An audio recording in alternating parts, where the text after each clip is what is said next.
Добро вечер. Недела 22 часот. Време за емисија во Центар на YouTube. Јас сум Васко Ефто, почитани гледачи, а вие сте на вистинското место. Зошто? Бидејќи во наредните 70 на минути и вие и јас имаме право да знаеме вистината. Утре почнува вакцинацијата, почитани гледачи. Масовната вакцинација, како што вели владата на Република Македонија, а опозицијата бара нели да има масовна вакцинација. Сите помалку се уморивме од короната, се уморивме од коронавирусот.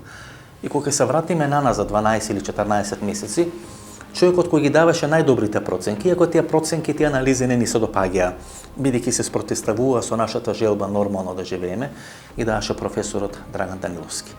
Со него ќе имаме интервју некаде 50-55 минути, ќе одговориме на сите прашања зошто има толку голема смртност, кога ќе прогласиме победа над коронавирусот, што ќе се случува, кога ќе имаме колективен имунитет. Значи се оно што сте сакале да добиете одговор, а не сте го добили одговорот изминатите 12 или 14 месеци, ќе го добиете во наредните 50 до 55 минути интервју со Драган Даниловски, одлично интервју, да ме верувате, погледнете го, нема да зажалите. Добар ден за професор Драган Даниловски. Денес, значи утре почнува вакцинацијата, масовна вакцинација, долго се чекаше, нели? Имаше многу критики оправдани на министрот и на владата и така натаму. Веројатно почнува последни на Балканскиот полуостров, не веројатно, него сигурно последни на Балканскиот полуостров.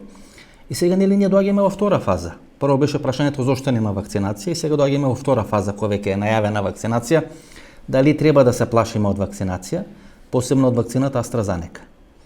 Има таква една хистерија во светски рамки, посебно на социјалните мрежи. Има ли потреба од паника од вакцината AstraZeneca? Па нема, мислам дека тоа е нешто што е, вака сега не се занимавам јас со шпекулации, меѓутоа здраво разумски ако размислуваме, мислам дека тука има многу, вака би рекол, фармацевска војна. И сега тука би рекол, она што значи конкуренција мора да се елиминира. Голема пара е во прашање, заработки во милиарди долари, во милиарди евра, и апсолутно мислам дека тука станува збор и за такви елементи во тие кампањи, од една страна. Од друга страна, ако знаеме дека AstraZeneca изјавуваше дека ќе работат без профит, пандемната вакцина е таму 4-4,5 долара. Овие другиве се 5 пати поскапи и повеќе. Значи, тука сигурно дека во тој дел, во тој домен има одредени причини, како и да е. Значи, професоре, само за гледачите. Модерна има досега заработено околу 18 милиарди долари. Значи Модерна. А Pfizer има заработено околу 15 милиарди долари. AstraZeneca се уште нема заработено ништо, бидејќи цената ве велите околу 4 долари, значи некаде околу 3 нешто евра. Околу 4 до 5 пати поевтина, например, во споредба со Pfizer. Најскапа е кинеската вакцина. Така е. Значи, ако го земеме тоа предвид, блиско до памети е дека можеме да претпоставиме дека има и таков вид елементи или причини што се покрена една таква кампања. Мене ми е жал што се објавуваат научни студии кои што ги подкрепуваат тие такви тврдења. Мислите платени научни студии, дека стана збор за толку пари што може да се платени? Ќе изјавам јавно дека веќе се сомневам од не сите, но дека добар дел од научниот свет се стави во функција на политиката. Посебно на вакцините. Сега вакцините всушност се и надворешна политика. Геополитика. Имаше една карикатура. Карикатура има табла и вика conclusion, заклучок. Ај вика сега заклучокот го напишавме, ај сега претходниот дел од трудот напиши го. Професоре, ми се чини дека вакцините сега се многу поуспешна политика, многу поуспешна дипломатија во споредба со тенкови, мигови, авиони, санкции, така натаму и така натаму. Не само што се смени светот во делот на функционирање ова 1,5 година, туку се смени и геополитиката. Сега всушност преку вакцините се определуваат зони на влијание. Гледате што прават русите, што прават кинезите. Едноставно, Европската унија е маргинализирана, бидејќи не може да им парира на кинезите и на русите. Американците се обседнати нели сами со себе, целото количество на вакцини на нивна територија го имат купено. Има што се вели купено за 5 наредни генерации тие и канаѓаните. И сега кинезите и русите, значи не да навлагаме ние нели во таа вода, тоа е сосема друга сфера од ова што е ваш фах, меѓутоа гледате што се случува. Кинезите и русите токму преку вакцините ја наметнува таа своја доминација во светот. Мислам дека ова пандемија добро дојде да се употребат вакциниве за обезбедување на позиции во геостратешките сфери. Јас не сум политичар, меѓутоа вака Сте биле министар за здравство Лана Љупчо Георгиевски. Па добро, едноставно секој што уме да мисли може да дојде до заклучок дека навистина како кесна десетка дојде вакциниве да може да се освојуваат геополитички поени или политички поени. Па знаете што може да се случи хипотетично? Ево со она што го заговара за вакцинални пасоши. Ќе воспостават вакцинални пасоши, не можеш да патуваш без таков пасош. Одредени подрачја ќе ја стиснеш славината за вакцини, нема вакцини и едноставно тоа подрачје ќе биде ускратено објективно под санкции. Да мрдне од својот резерват без да обезбеди вакцинални пасоши. А не може да ги обезбеди затоа што нема вакцини. И сега тоа е нешто тотално нефер и неправедно, да не речам монструозно. Професоре, веќе не морате да ставате, да речеме, на никого санкции. Доволно да не му дајте вакцини. Да мора да се вакцинира, да речеме, со кинески вакцини. И вие донесете одлука Европска унија или Америка дека не пуштате да влезат на ваша територија луѓе кои немаат ковид пасош, а во ковид пасош се признаваат сите други вакцини освен кинеската вакцина. Целото тоа подрачје, целото тоа население е под еден вид на санкции, бидејќи не може да се движи во светот, не може да патува, не може во авиони да влезе, така натаму и така натаму. Од тому мислам дека тие ковид пасоши се еден суптилен, море директен механизам за дискриминација и не верувам дека нема и политичка позадина за тоа и затоа мислам дека такво нешто не би смело да се усвои и на ниво на свет, иако гледам дека постојат тенденции такви пасоши или потврди, не е важно како ќе се наречат, дека се повеќе се туркаат да се воспостават. Се спомнува дека ни се ограничуваат правата, гледате. Ова пандемија всушност ни наметна многу ограничување да седиме дома, меѓутоа ќе ни наметни дополнителни ограничувања, права, прописи, пасоши и така натаму и така натаму. Ќе живееме во еден сосема друг свет по една или две години кога ќе заврши се тоа, нормиран свет, свет кој ќе се разликува во многу од тоа што било пред 2 години. И ако некој имал намера тоа да го направи, ја постигнал целта. Значи, замислите, не ве пуштаат во ресторан ако немате легитимација, ако немате вакцинален пасош, дека сте вакциниран. Автоматски сте дискриминирани. Јас не знам тие што прележале, како тука би се снашле, дали и тие би добиле таков пасош. Меѓутоа, дефинитивно пак не може да не се почитува волјата на оние кои што од одредени причини, од не знам какви, антиваксерски ставови, идеолошки, ама и религиозни, одбиваат да се вакцинираат. Па тие едноставно како им се кршат нивните човекови права. Имаше исламска заедница на Босна и Херцеговина пред 3 месеци јавно соопштение дека вакцините кои што користат веројатно за складирање или за правење свински желатин, дека не им препорачува на нивните верници да ги користат тие вакцини. И например во Босна и Херцеговина кога влезат такви вакцини и не прифатат да бидат вакцинирани со тоа, значи тие луѓе ќе имат проблем како да комуницират со останатиот свет, не во Босна, туку во Иран, во Ирак, во сите овие порелигиозни држави. Или ортодоксните евреи во Израел. Јас не знам како они го решија тоа. Израел има веќе вакцинирано негде преку 50% од популацијата и навистина е спектакуларно, би рекол, за воодушевување на планетава. Тие се единствена земја каде што веќе нормално го ослободуваат општеството од стеги, веќе можат и во ресторани внатре да се собираат, бројките недвосмислено покажуваат дека се во пат, меѓутоа што со оние кои што групи, конкретно од религиозни причини кај нив, не сакаат да се вакцинираат. Мислам дека тоа ќе се реши на следниот начин. Аналогно на она што значи значењето на колективниот имунитет, тоа значи заедницата, колективот да има доволно имунитет за да ги заштити поединците и групите кои што од здравствени причини не смеат да се вакцинираат.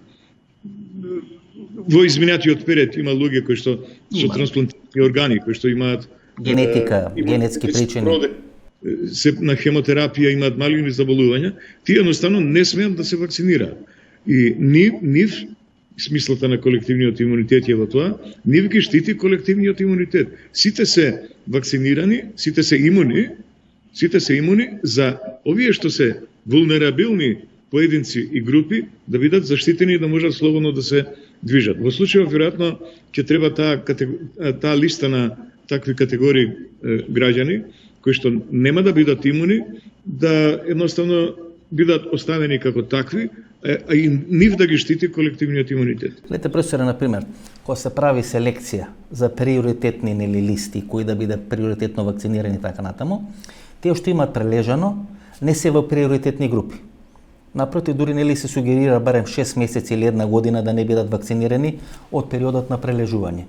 Кај дел на тие што имаат прележано, не си имат појавено антитела, меѓутоа без разлика на тоа имаат одреден имунитет. Тие луѓе сега ќе бидат во една подредена позиција, бидејќи нема да бидат вакцинирани, нема да може да покажат антитела, а ќе треба да патуваат, ќе треба да се движат.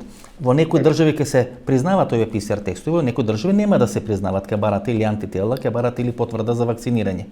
И одеднаш ќе имаме категорија на луѓе кои имаат прележано, а се дискриминирани бидејќи немаат примено вакцина баш поради тоа што имаат прележано, поради недостиг на вакцини, да не може да се движат низ светот.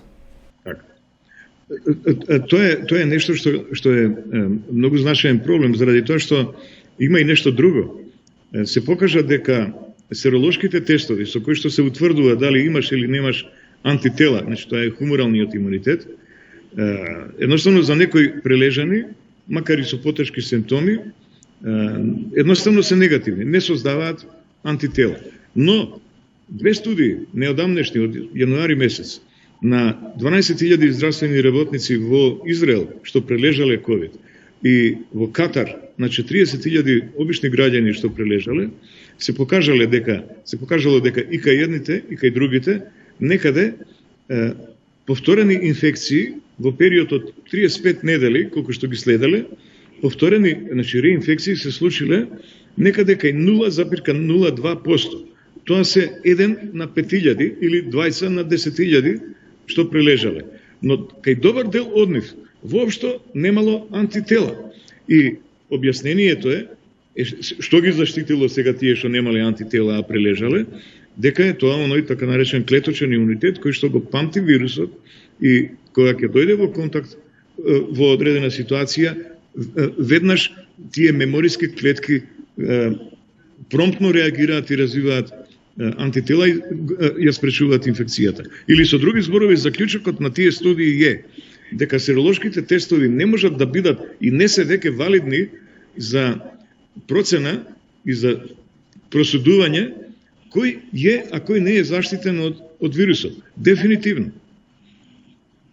Значи, не можат серолошките тестови да се користат веќе како валиден инструмент за процена кој е заштитен, а кој не. Ако само 2 на 10.000 се реинфицирани, тоа е во ниво на статистичка грешка.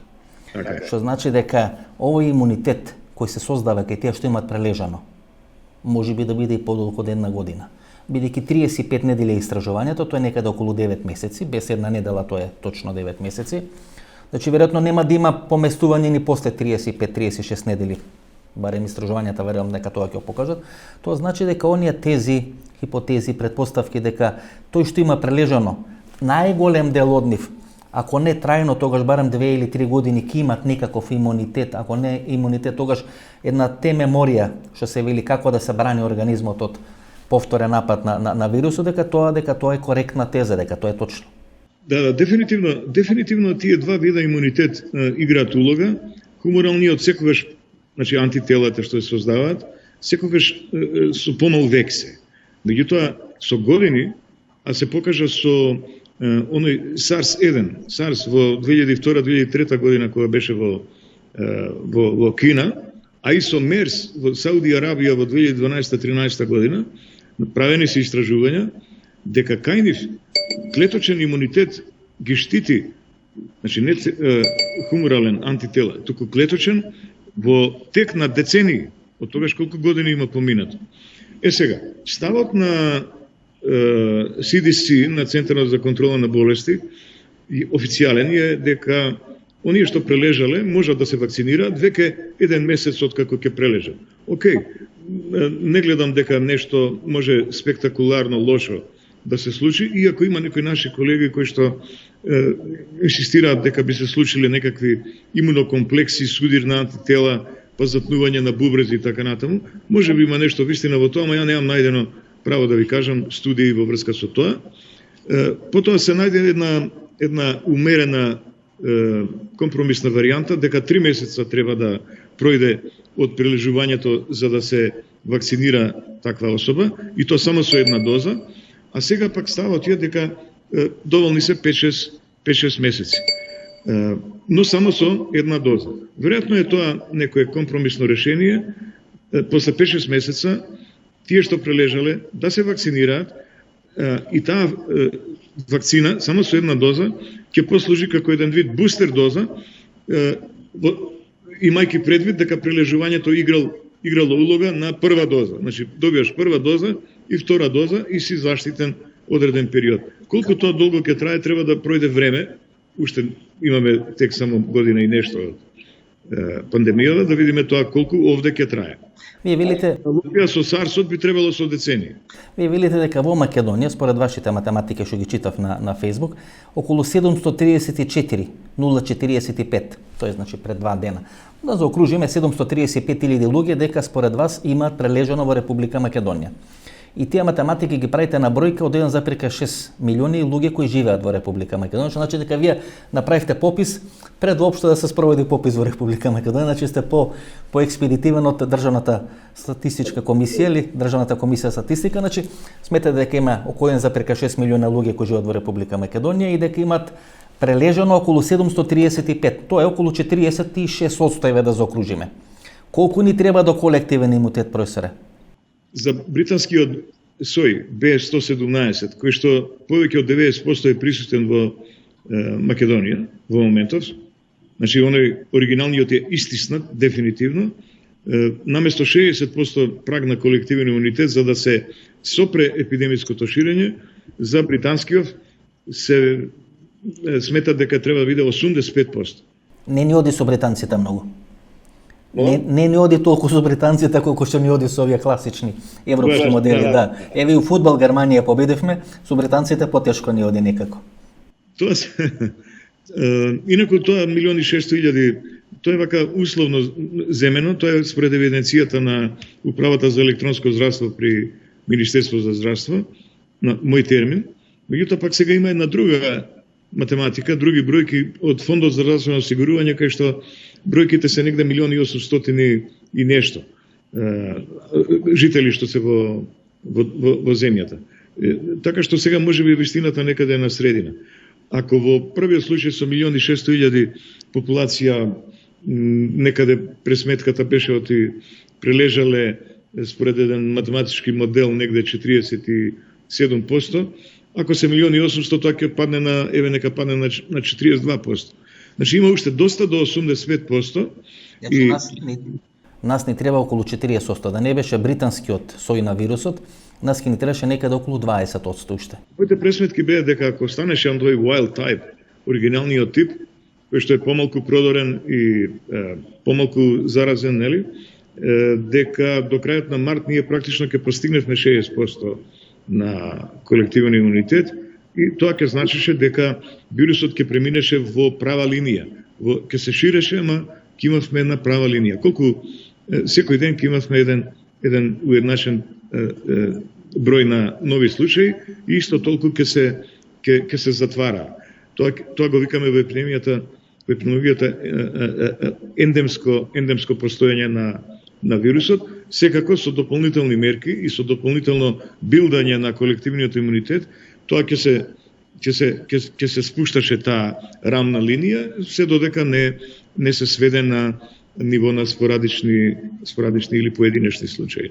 Професоре, ако се прават споредби, нели, ке сите овие вируси, пандемија од овој тип, има 3 фази. Ние сметавме сега дека сме во 3-та фаза. Некои математики, некои анализи говорат дека всушност тоа што лани пролета ни се случи, беше прва фаза која траеше некаде до ноември-декември минатата година, дека тоа беше некоја споена фаза. Дека сега сме во третата фаза, дека сега сме во втората фаза. Сигурно дека третата фаза која е најслаба би била некаде на есен. Значи, постојано се дека третата фаза е најслаба на тие пандемии, така беше со шпанскиот грип, нели почна 918-19 па заврши 920 година, третата фаза е најслаба. Втората фаза секаде најсилна. Ако ова е најсилната фаза, значи дека ние сме во втора фаза и дека на есен ќе имаме некоја послаба трета фаза, на есен или на зима наредната година. Јас мислам дека се е математика, знаете. Се зависи од тоа колку имате осетлива популација. Предност на малите нации, како наша, е што сме мали. Што сме мали и што има малку материјал за горење, за согорување, така да се изразам. Значи, релативно брзо, пропорционално на големината на популацијата, се стекнува тој колективен имунитет. И тоа е неизбежно, тоа е математика. Едноставно, кога ќе достигнете вие една густина на население кое што е имуно, било со прележување, било со вакцинирање, едноставно вирусот тешко ќе го пробива патот и тешко ќе наоѓа нови осетливи домаќини. Едноставно, полека ќе стивнат тие ланци, се пократки ќе стануваат и едноставно епидемијата ќе стивне. Тоа ќе се случи според некои показатели што се прават, веќе имаме закривување на кривата и веќе имаме едно наговестување со висока доза на веројатност дека во втората половина на април ќе дојдеме до некој пик, до некој врв, после кој што ќе следи едно тешко и долготрајно спуштање, сигурно некој месец и пол-два, за да дојдеме до точката од која што претходно пикот, односно бранот, почнал. Значи, онолку колку што се качувал, а толку се качуваше, месец и пол-два, така толку ќе ни треба и да стивне до ниво на некој спорадично јавување на случаи. Тоа некаде се проценува календарски, би требало да биде негде почетокот на август, крајот на месец јули. Што ќе биде на есен? Тоа што ќе биде на есен ќе биде форма на јавување на болеста, ако не дојде африканецот, ако не дојде бразилецот, тоа е друга приказка. Зашто тоа ако се случи, тоа веќе ќе личи на сизифовските маки. Истава оваа приказка ќе ни се повтара и ќе ни се повтара со секоја нова мутација. Ама да претпоставиме хипотетично дека ќе остане само британецов.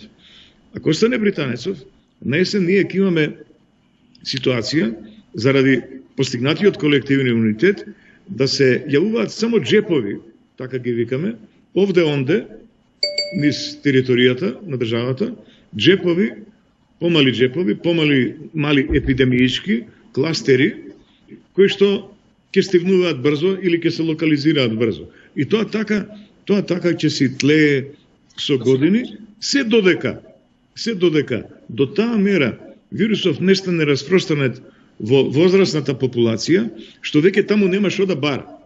И тој ќе бара нови жртви. И ќе мора да се одржува.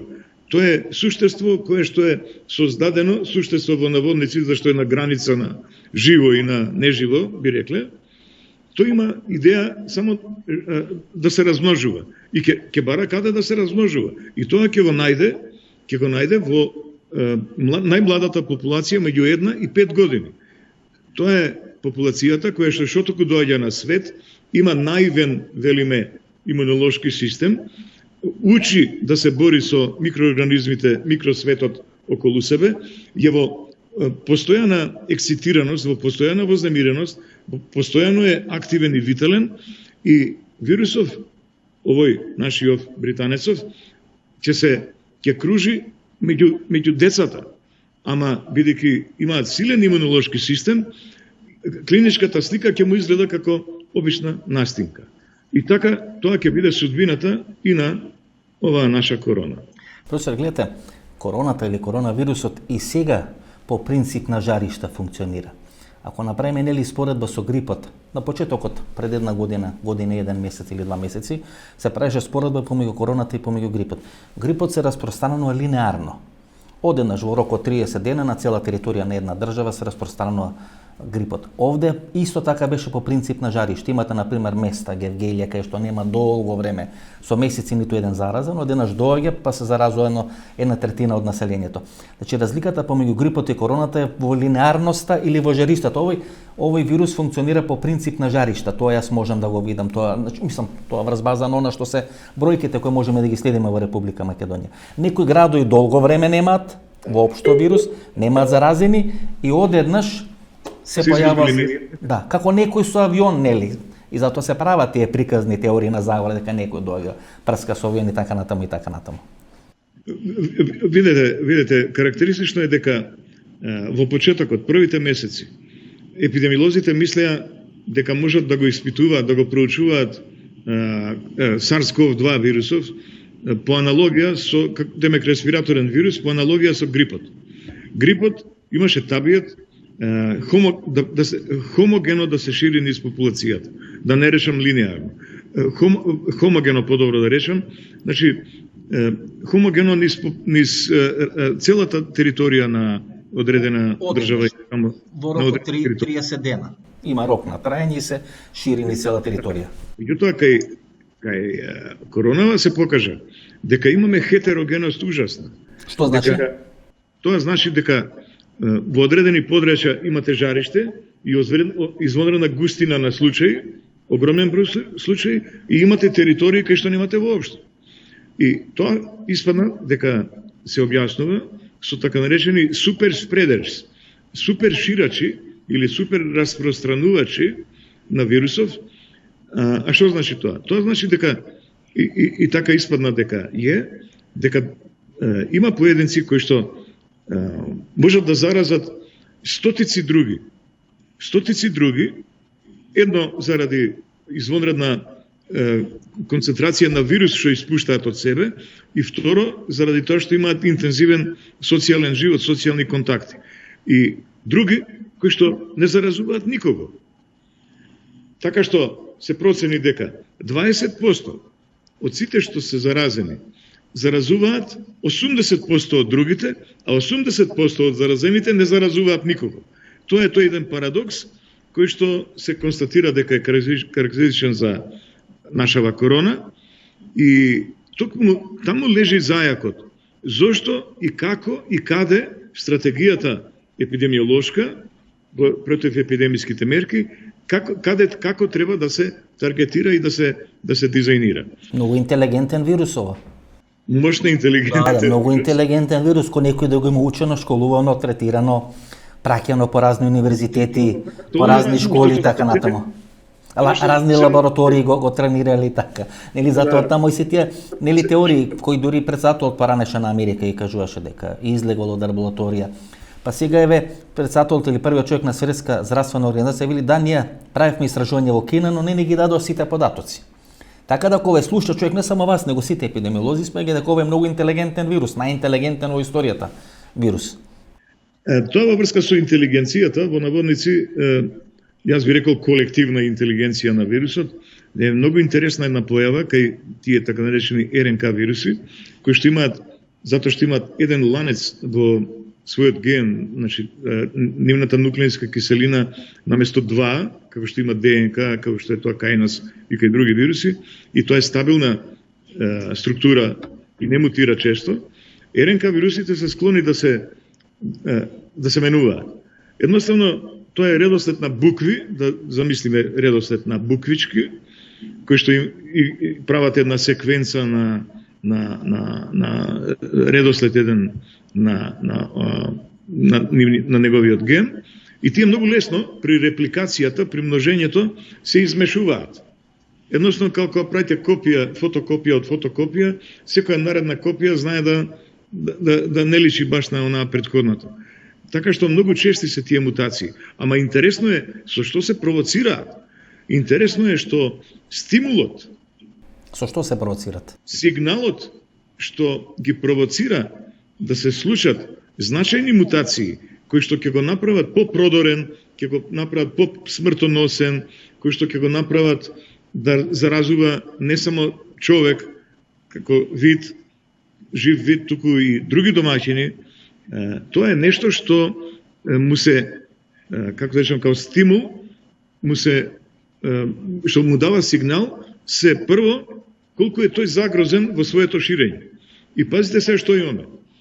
Колку повеќе ќе вакцинираме и колку поголем ќе биде процентот на имуни особи, било со прележување, било со вакцинирање, во светот генерално збориме, толку овој ќе биде се по-наштрек и се по-напнат и се почести ќе бидат мутации кои што ќе бидат пресметани така за да му дадат можност да преживее, да ги заобиколи бариерите, да ги заобиколи бариерите рестриктивни, да ги заобиколи бариерите имунолошки што му се наметнуваат со вакцините. Интелигенција. Малку не исплашивте со британец, бразилец и јужен американец. И велите ако остане британецот. Што е разликата, што е суштината, гледате ако бразилскиот сој, ако тој јужноафрички сој дојде во Република Македонија, ве велите дека имунитетот, колективниот имунитет нема толку да важи. Толку ли се различни тие соеви на вирус? Може ли тоа да биде како некој перпетум мобиле како грипот, меѓутоа во многу потешка форма, па на секоја сезона да има различни форми на грип, да гледаме што се случува на јужната хемисфера, па на северната хемисфера се прават такви вакцини, или што се случува на северната хемисфера, па на јужната хемисфера, пошто тоа нели се мено на пола година. Меѓутоа овде покажа овој вирус дека нема сезона, туку трае во текот на цела година. Што ќе се случи ако стане доминантен, да речеме тој бразилски сој, ако стане доминантен тој јужноафрички сој? Тоа значи дека ние нема да имаме 3 фази, дека тоа ќе се повторува, дека тоа ќе оди во еден недоглед? Ќе имаме циклуси, исто како со инфлуенцата, како со грипот. Но на повисока ниво, со повисока заразност, со повисока смртност. Прашање е со кои интервали ќе се случуваат тие циклуси, заради кои што веројатно ќе бидат потребни периодично, пак не знам на колкави периоди, ќе се види тоа, ќе треба веројатно сите ние, аналогно сосема на грипот, периодично да примаме бустер дози на вакцина против ковид. Тоа значи но да се разбереме. Се извинувам. Тоа значи трајно носење маски, трајни рестриктивни мерки. Гледате, видите, имам чувство дека ние тешко ќе излеземе од овие маски, од овие рестрикции, значи во Европа во еден нареден период од 1, 2, 3, 5 години, да. А ако се појават различни форми или различни соеви на грип, тоаш може тоа трајно да стане. Кој еднаш не ставија во карантини во маски, тешко ќе ни дозволи. Тоа ми е чувство, тешко ќе ни дозволи да излеземе ние од таа состојба. Се извинувам што упаѓам. Ајде, повелете. Маските и рестрикциите, држи растојание, тоа мираце нема врска. Ама ги гледате кинезите. Кинезите од сарсот, они што беше од мерсот, секој во авиони кога доаѓаат, тие се со маски. Кога сме биле во Пекин, тие велат дека тоа го прават поради загаденоста. Не, тоа го прават бидејќи се навикнати во првата или втората фаза на сарсот и на мерсот. Ментон е друга имаат матрица ментална. Кај нив општото. Ами што ќе правиме ние убавите луѓе со маски да шетаме у наредни 3 или 4 години, ќе остареме дека шетаме под маски. Ко стари ќе треба да ги симнеме маските после. Индивидуалци нам ни преши тоа такво униформирање, таквите тие стеги, нема лек тука, таква ни е менталната матрица. Вама овие жолтиве на истокот се скроени поинаку, тие функционираат како делови од еден механизам, како пчелите во кошницата. Машина. Ние сме индивидуалци, ние не сме кошница пчели со воспоставен социјален механизам на функционирање и организација. Ние сме се некако као рогови во вреќа. Што би рекол Оскар Вајлд, општеството е само ментален концепт, а всушност реалниот свет е само еден збир на поединци. И сега тука треба некој мотив, некоја сила, кохезиона која што ќе ги привлече и ќе ги обедини да функционираат униформно, сплотени во заеднички интерес тие поединци. Како? Тоа е веќе ствар на политика и ствар на социологија. Професор, има некои ваши колеги кои велат дека број на заразени е флуктуирачка категорија. Не може точно да се определи, може само да се претпостави. Категорија која може да се дефинира реално и трајно, тоа е број на умрени. и дека кога се прави анализа, не знам, 0,3% од број на заразени, умрени и така натаму, или некоја друга формула, дека ние според оваа стапка на умирање од ковид или од коронавирусот, дека за 1,5 месец треба да имаме колективен имунитет. Сте ги слушнале веројатно тие теории, дека врз база на бројките, тенденциите, дека ние најдоцна за 1,5, еве ајде да речеме за 2 месеци треба да имаме колективен имунитет. Како вие тоа би коментирале? Бидејќи број на заразени е флуктуирачка категорија. Вистинска, реална категорија од која нема бегање е број на умрени. Ми се чини дека ние и словенците единствени во Европа ги даваме реалните бројки, бидејќи бројот на умрени одговара на бројот на заразени и така натаму, дека овие Србија, Босна, Хрватска и така натаму, сите помалце лажат, некој малце повеќе, некој малце помалку. Па има разни модели на пресметување на вистинскиот, на претпоставениот, на реалниот број на луѓе што биле во контакт со вирусот, кои што се имуни повеќе или помалку. Една од методите е врз основа на стапката на морталитетот, односно на леталитетот, меѓутоа врз основа на она што актуелно се констатира. Таа се менува. Значи, ние не можеме да ја употребиме баш како валиден, би рекол, валидна како константа и како параметар на која што, врз основа на која што ќе градиме предпоставка колкава е реалната бројка или распространетост на вистински заразени. Сакате да кажете дека има поздрави и поболни нации, така да ве разберам? Не, заради тоа што тоа е она што ние го соопштуваме како 3% смртност или леталитет, се однесува на регистрираниот број на случаи. Меѓутоа, тој регистриран број што ние го соопштуваме, 1500 денеска биле. Реално е, според некои студии и според еден математички модел што ја го имам користено, тој број е некаде се претпоставуваше меѓу 5 и 10% дека реалниот број е поголем. Според овој моделот што ја го користев за да се пресмета колку е реалниот број на стапката на имуни особи, факторот е 7. Значи, од оној број кој што ние го имаме регистрирано, колку е таму 100 и нешто илјади, дека всушност вистинскиот е 7 пати повеќе од прилика, плюс минус некој 10-20%. Постои тој пристап со стапката на морталитетот. Што е сумрените, професоре? Мола? Што е сумрените, ние имаме многу починати. Пред 2 дена беше 50 на дневна основа. Имаме многу починати, знаете. И сега едното од оправдувањето е дека имаме нездрав живот, дека оваа транзиција наша, овие нервози, останување без работа, физичка неактивност, неодење на редовни лекарски контроли. Мислам дека професорката Грујчич во Србија велеше дека ако се направи редовно истражување на овие што млади умират од коронавирусот, бидејќи во најголем дел се тоа постарени луѓе над 70, над 75 години, но се почна да се појави да се има умирање на младите луѓе, дека тие имат неоткриени автоимуни болести.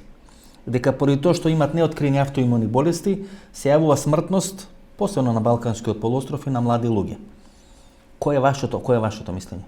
Јас мислам дека се согласувам во дел од тоа што професорката го кажала и мислам дека има, ќе одвојам 2 фактора во моментов што јас ги перцепирам, што ги констатирам дека се основни фактори за толкавата смртност кај нас.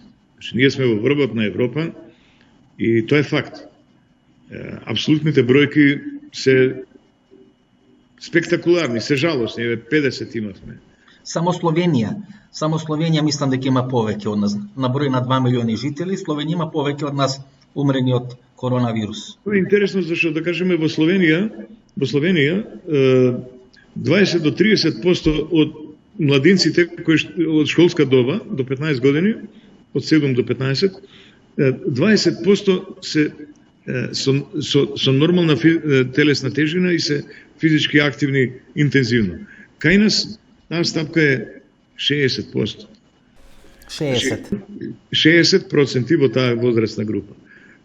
Ако земеме предвид тој момент дека ние имаме прекумерно тешки граѓани во толкава мера, преку 60% ако префрлиме на цела популација, ако Предпоставиме дека Бојазни. Значи, гојазни луѓе, мислите, 60% луѓе кои имат прекомерна телесна тежина. За тоа разговараме. Да. Значи, од една страна прекумерна телесна тежина, зашто дебелината и прекумерната телесна тежина е значаен ризик фактор во листата на коморбидитети за да се помине тешко со ковид инфекцијата. Значи, ние имаме 60%, значи ние имаме луѓе кои се со прекомерна тежина. Да, отприлика толку водат така наречен седантерски начин на живење. Она што викаат англичаните couch potato. Значи, те се легачи на кауч. Не мрднуваат од фотеља, пивото до него, гледа утакмица и грицка чипс. Турска варијанта, турско уживање. Ете така. При тоа, околу 50% се пушачи. Нешто малку 40% жените. 50% мажите, отприлика. Понатаму, околу 400.000 диабетичари имаме. Понатаму, околу 100.000 астматичари имаме. Бронхиална астма. Што понатаму? Понатаму, рековме, 50% не мрднуваат, секој втор не мрднува, не спортува, нема редовна физичка активност. Сето тоа создава една нездраво се храниме. Ние не знаеме да се храниме. Ние немаме стратегија за исхрана држава. Значи, професоре, ние во изминативе 30 години собравме све што треба за да имаме висока стапка на смртност од коронавирусот. Ете така. И кога на таква почва, плодна почва во наводници, ќе се насади некој ваков микро монструм кој што за прв пат се појавува и има една популација која што е во однос на него осетлива, дефинитивно се соочуваме со ситуација тој да прави што сака. Зошто?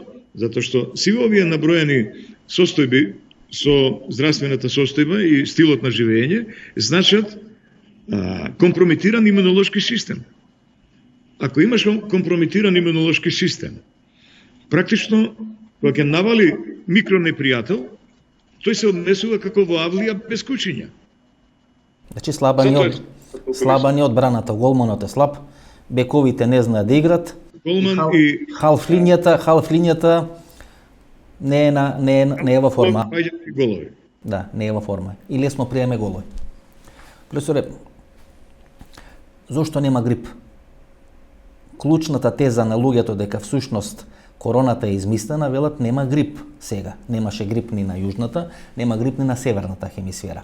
Има едно истражување кој вели дека короната го уништува всушност грипот, бидејќи короната кога ќе влезе во организмот интерферон, тоа се вика некој елемент кој го излачува, и дека интерферонот всушност ги уништува сите други вируси кои се послаби од короната.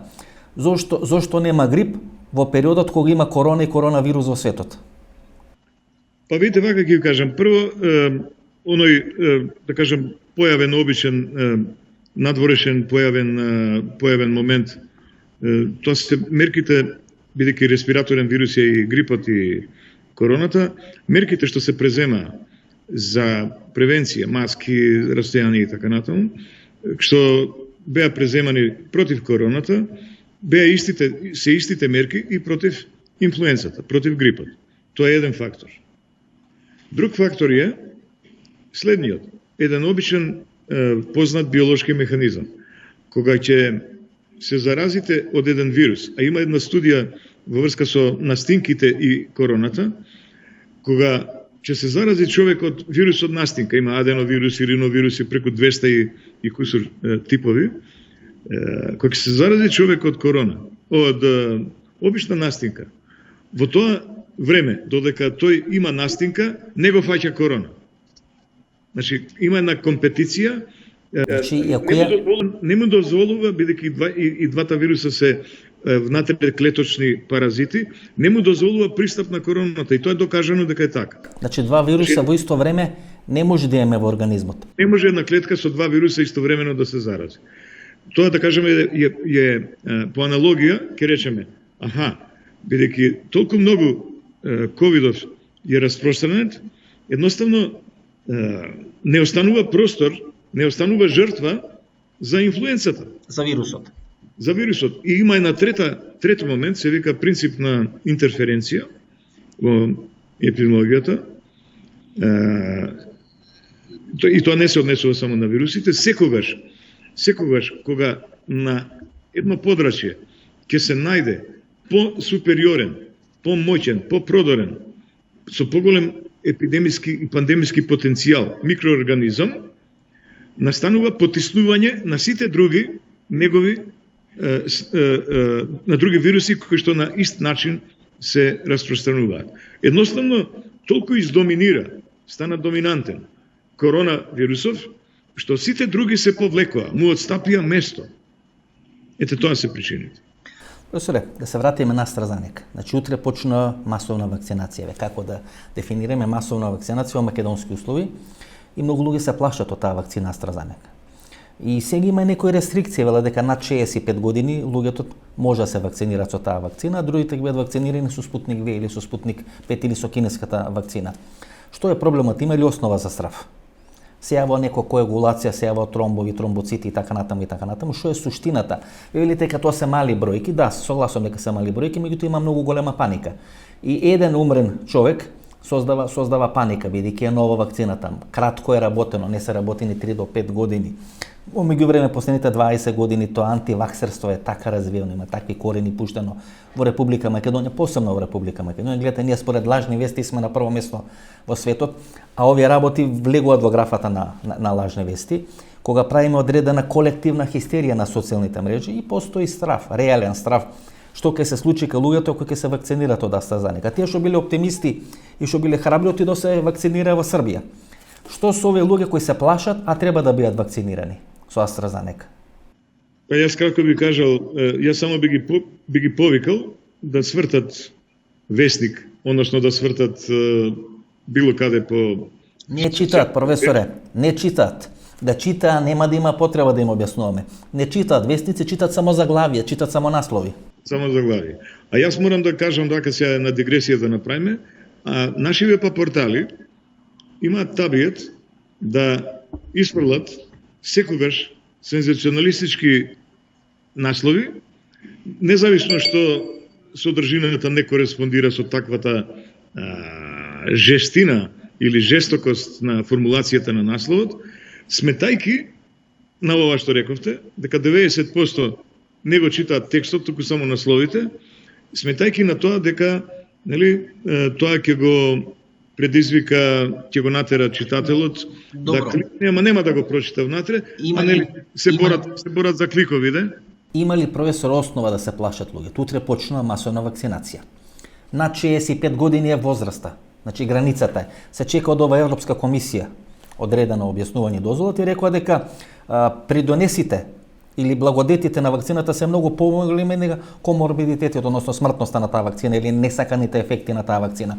Што е суштината, што е проблем на таа вакцина, бидејќи со неја почнува масовна имунизација, луѓето се исплашени, ме прашуваат, не знам да им одговорам, викам сега ќе го прашам професора Даниловски. И ајде сега професора Даниловски да им каже на луѓето што е всушност проблемот на таа вакцина AstraZeneca. За AstraZeneca конкретно или за воопшто за вакцината? Да, конкретно за таа, бидејќи утре почнува со неја да се вакцинира. Така. Па видите, еве со бројки. AstraZeneca има помала стапка на несакани ефекти од Pfizer, да речеме.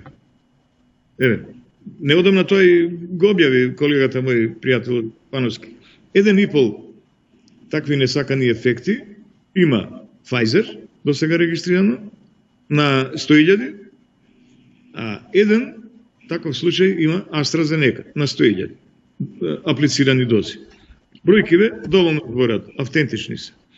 Понатаму. Ма седна, се вакцинираше премиерот Джонсон, кралицата се вакцинираше, мислам дека Макрон се вакцинираше во Париз и повторно е таа хистерија, таа паника од таа вакцина и така натаму. Понатаму, Британија, англиска вакцина, нели? Оксфорд универзитетот ја проучуваше, се вакцинирани досега преку 30 милиони граѓани. Со таа.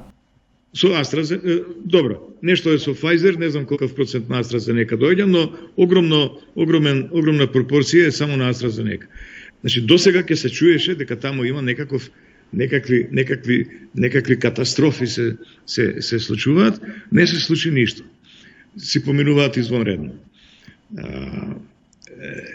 цела Малта, буквално цела Малта, не знам колку население се, 500-600 илјади, сите се вакцинирани со AstraZeneca. Ништо не има. Но, мислам дека тука има многу фактори замешани.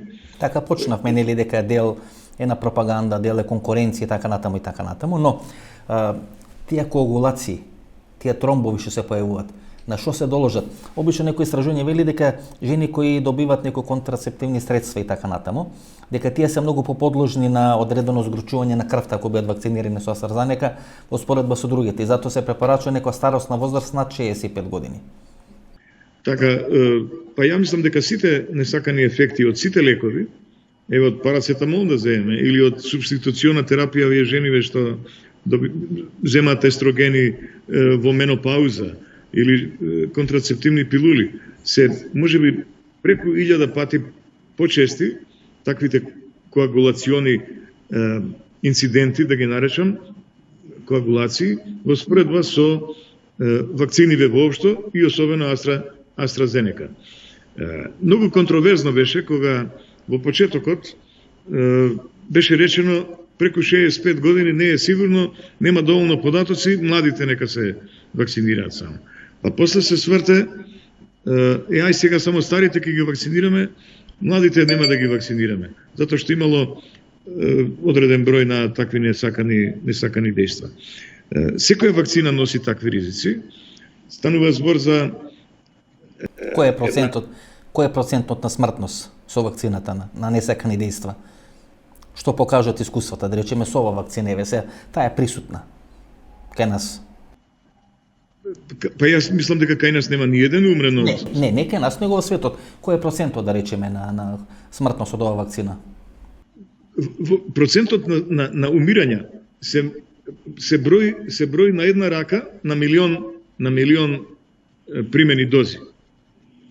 На една рака, значи 11, 12, на две раце нека бидат, се бројат смртните случаи и тие смртни случаи пак не е докажано дека се должат на вакцината. Значи, на 1 милион луѓе, околу 10 починати од вакцина. И тоа велите не е докажано. Па не, и тоа не е докажано автентично. Например, да се умре од... Значи, смртноста од коронавирус е поголема отколку смртноста од вакцинирање против коронавирус. Се умре од вирусот, ако се фати вирусот, независно од возраста, генерално земено, е 5 до 10.000 пати поголема веројатноста да се умре од вирусот, отколку да се добие некој инцидент од доменот на хематолошки домен, крварење или коагулација на крвта, ако се прими AstraZeneca. Не ве прашувам за дали да имаме карантин, ќе ми речете дека треба да имаме карантин. Ја не се согласувам со тоа да имаме карантин, бидејќи сметам дека после една година, 1 или 2 месеци, сите сме доволно паметни, свесни да знаеме што да правиме, па и тие што не се свесни, и тие што не се паметни имаат право нели да одлучат, бидејќи 1 година и 2 месеци трае целата ова работа, барем во Република Македонија.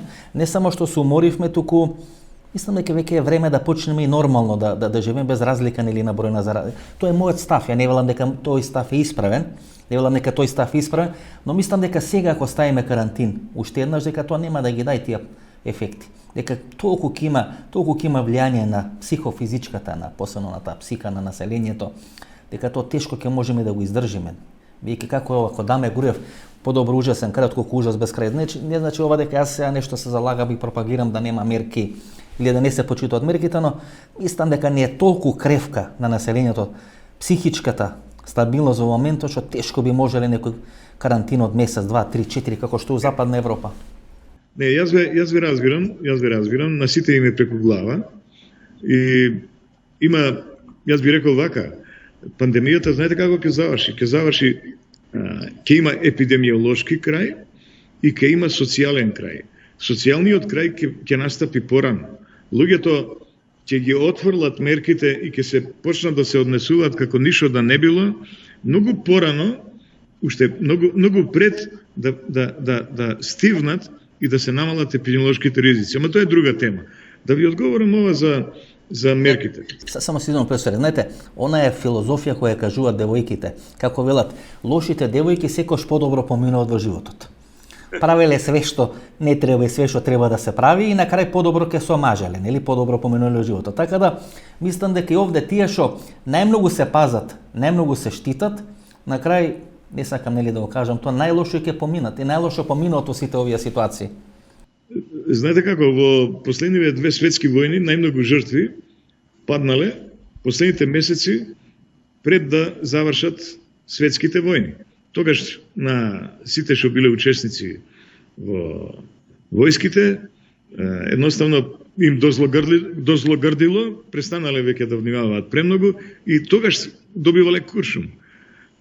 Така и сега сме ние пред крајот на оваа пандемиска приказна, ако не дај Боже бразилец дојде и некоја 10-та варијанта, ама еве сега да предпоставиме само овој британецов дека е пред нас, со нас. Те, професоре, ако дојде некоја бразилка, ајде и да се согласиме со бразилец тешко, но со бразилка би можеле да најдеме некој компромис. Би прифатиле тоа. Африканец ако ви дојде. Не, тоа не. Тоа Тито, тоа кај Вучич горе, Тито беше движењето на неврзаните, тој со африканците комуницираше. Знаете што, она што мене ми е интересно и ме растажува малку. Година дена зборуваме дека елементарни некакви лични мерки за заштита се неопходни, ако ништо друго, заради собствено здравје и заштита на здравјето на нашите семејства. И на една категорија граѓани, која што не е мала бројка, не ќе да шпекулирам колку е тоа посто, никако тоа не им легува в глава и сите тие инсистираат на хедонизам, инсистираат на едно комотно однесување и го абстрахираат воопшто вирусот, односно опасноста од него. Не водејќи сметка едноставно за своите семејства. 20%.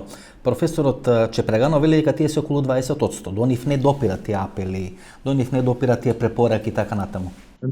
Тие веројатно би требало да бидат еден ден, така да речам, предмет на психолошко-социолошка обсервација, ама тоа е во некој друго време.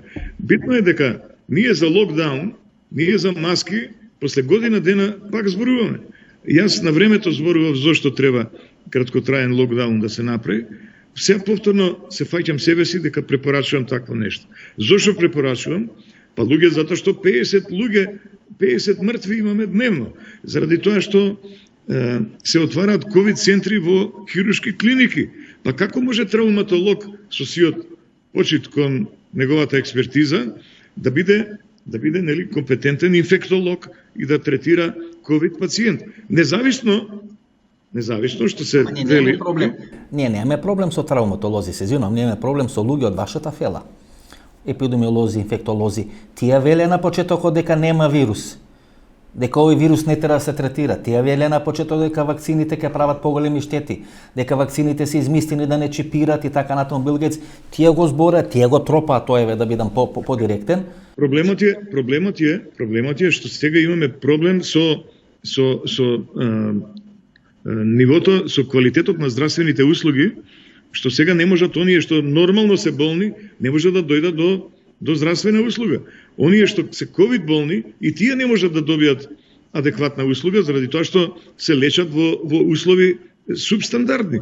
И заради тоа јас велам еден ковид од викенд само да се удри, еден шок да се направи, порано велев сочекан да се мавне, да се ошамути противникот за да се намали брзината. Шом ќе се намали бројот на дневни случаи, ќе се намали бројот на умрените. Тоа е една работа. Она што рековте за... Знаете, професоре, како велат сега овие што не може да користат здравствени услуги, односно тоа што пак да ги земам, жените велат, од тие што се мажени, мажените не може да дојдат на ред. Така да поради ковидот, поради коронавирусот, сите други здравствени услуги се ставени во второплан. И ние мислам дека по една година или по 2 години ќе имаме масовни умирања од срцеви болести. Ама ние сега имаме. И некои други форми на болести така. Бројката на ковид пациенти е толкова колкава што е, 3700 колку е таму. Ама ние имаме ексцесна смртност, според Заводот за статистика, уште дополнителни во овој период, 2000 и кусур луѓе имаат Има одбрано непотребно споредено со претходниот период аналогно од овој период од година. Плюс психички заболување, кои ќе дојдат и ќе ни торпнат на врата за пола година или една година по завршување на коронавирусот, бидејќи тоа е неминовен процес, неминовна појава, бидејќи кога ќе се олабави човек, кога ќе помини, да речеме таа, кога ќе помини тој проблем, се олабава човекот и тогаш го навјасуваат тие психолошки проблеми. Значи ние ќе имаме пандемија на психолошки заболувања, дали анксиозност, дали депресии, дали некои други потешки форми на психички заболувања. Значи тоа се процеси кои нас ќе ни следат. Значи ние ќе го победиме коронавирусот, но последиците во наводници копилињата на коронавирусот нас ќе ни останат уште многу долго време. Знаете што, ако правиме аналогија со пандемијата 1918 година, 1921 со шпанскиот грип, така наречен, траеше 2-3 години. И ова ќе отприлика кај да е ќе згасне за 2 години. Актуелна.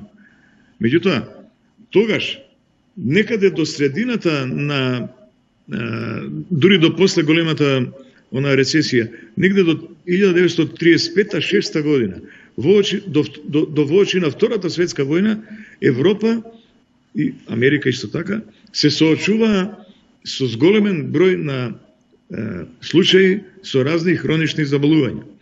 Срцеви, малигни, психијатриски, односно ментални и така натаму. Мислам дека тоа е нешто што само по себе се подразбира после вакви искушенија, масовни, планетарни. Во случајов, како би рекол, Господ да ни е напомош во наредната деценија. Професоре, фала многу за разговорот. Околу сат време разговараме. Отворивме сите теми. Ве бараше публиката. Јас, бидејќи публиката ве бараше, и задоволство ми е нели да разговарам. Секогаш читам тоа што опишувате на Facebook и читам вашите анализи така натаму и така натаму. Мислам дека одговоривме на сите прашања. Ако нешто не одговоривме, има време понатаму. Многу фала, многу среќа и многу успех во животот. Ви благодарам на поканата, ми беше чест да бидам гостин кај вас. Пријатно. Ова беше емисијата во Центарот со Васко Ефто, почитани гледачи. 2 интервјуа, едното целосно, едното дел од тоа интервју. Вториот дел, како што рековме, ќе биде емитувано или утре, понеделник, или во четврток 22 часот во рамки на емисијата во Центар. Тогаш можеби да правиме одредена анализа како ќе се решат македонско-бугарските односи, како ќе биде одмрзнат тој конфликт помеѓу Република Македонија и Република Бугарија. Ова беше емисијата во Центар. Ако ви се допадне емисијата Ново дружење четврток 22 часот. До четврток во 22 часот, пријатно вечер Македонија, каде и да си.